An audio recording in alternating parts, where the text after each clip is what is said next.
Hi friends, അപ്പം ഞങ്ങൾ നമ്മുടെ ബീട്രൂട്ടിൻ്റെ വിളവൊക്കെ എടുക്കാൻ തുടങ്ങിയിട്ടുണ്ട് കേട്ടോ. ഇതാ കേട്ടോ, ഓരോന്നോരോന്ന് പറിച്ചെടുത്തേ ഇങ്ങോട്ട് അപ്പച്ചൻ കൊച്ചു മക്കൾക്ക് കൊടുക്കാൻ.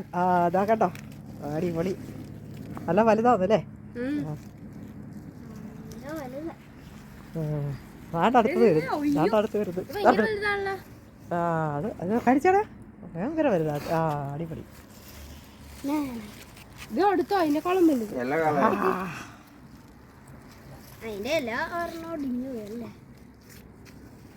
അത് ഏറ്റവും വലുതാണ്. അത് നേരെ നേരെ കാണില്ല, നേരെ അങ്ങനെ പിടിച്ച് കാണിച്ച് അങ്ങനെ നേരെ നേരെ കാണില്ല, അങ്ങനെ. അതേ കണ്ടോ, ഏറ്റവും വലുത് അത്.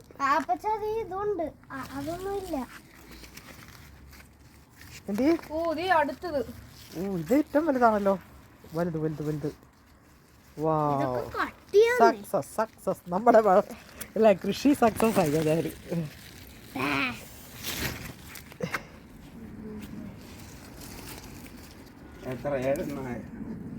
എത്രണ്ണെങ്കിലും പറിച്ചോ.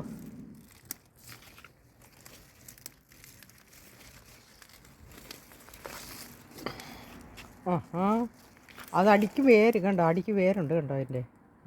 അങ്ങനെ കട്ട് ചെയ്ത് കളയണം അല്ലേ. നല്ല വലുതാണല്ലോ.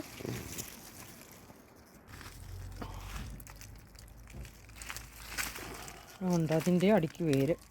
ഇതിങ്ങനെ എത്തിയല്ല അത് പിടിച്ച് നിൽക്കുന്നത് അല്ലേ. നോക്ക, ഇനിയും ഇത് മതിയാകും ചിലപ്പം ഇന്നത്തേക്ക്. എന്നാൽ ഒരെണ്ണം കൂടെ പറയും. പിള്ളേരെല്ലാവരും ഇല്ലേ, ഒത്തിരി ആൾക്കാരുണ്ടല്ലോ നമ്മൾ. വാവ്, അത് ഏറ്റവും വലുതാന്ന് തോന്നുന്നു.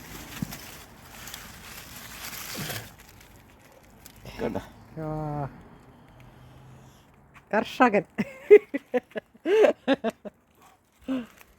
ഇത് മതി, ഇനി ഇത് വേണമെങ്കിൽ പിന്നെല്ലാം പറിക്കാം. കേട്ടാ, ഞങ്ങളുടെ തക്കാളി ഉണ്ടാകാൻ തുടങ്ങി കേട്ടോ. അവിടെ തക്കാളി കണ്ടോ, അതെ ഉണ്ടാകാൻ തുടങ്ങി. നല്ല സൂപ്പറായിട്ട് കണ്ട് ഇവിടെയൊക്കെ ഉണ്ട്. കാണിച്ചു തരാം. നേടണ്ട, ഇതേ തക്കാളി കണ്ട. ഇതാണ് ഇവിടെ ഉണ്ട്, ഇവിടെ ഉണ്ട് കണ്ടോ. അതുകൊണ്ട് ഇവിടെ ഉണ്ട്. ഇലയുടെ ഇടക്ക് കൂടൊക്കെ കാണാം കണ്ട തക്കാളി. ഇതാണ്ട ഇത്രയും വലുതായി തക്കാളി. ഏകദേശം ഒരു 10-100 തക്കാളി ഞാൻ എണ്ണിയിട്ടിട്ടുണ്ട് കേട്ടോ. എല്ലാം കൂടെ ഇവിടുത്തതും പിന്നെ അതാണ്ട് അവിടെ നിൽക്കുന്നുണ്ടോ, അവിടെ എല്ലാം ഉണ്ട്. അതിൽ 3 മൂടായത് ഓരോന്ന് നിർത്തിയിട്ടുണ്ട്, ഓരോന്ന് പറിച്ചല്ലേ. ഇപ്പം ഇത്ര മതിയല്ലോ തൊള്ളു. ഇത് തന്നെ മെഴുക്ക് പുരട്ടിക്കോ, ഒരെണ്ണമൊന്നുമില്ല, 2 മെഴുക്ക് പുരട്ടി, കുറഞ്ഞ 2 മെഴുക്ക് പുരട്ടിക്കുണ്ട്. പിന്നെ തോരൻ ഇല, ഒരു അടിപൊളി തോരനുണ്ട്. അടിപൊളി. ചെല്ലേ അങ്ങോട്ട് കൊണ്ടില്ലേ.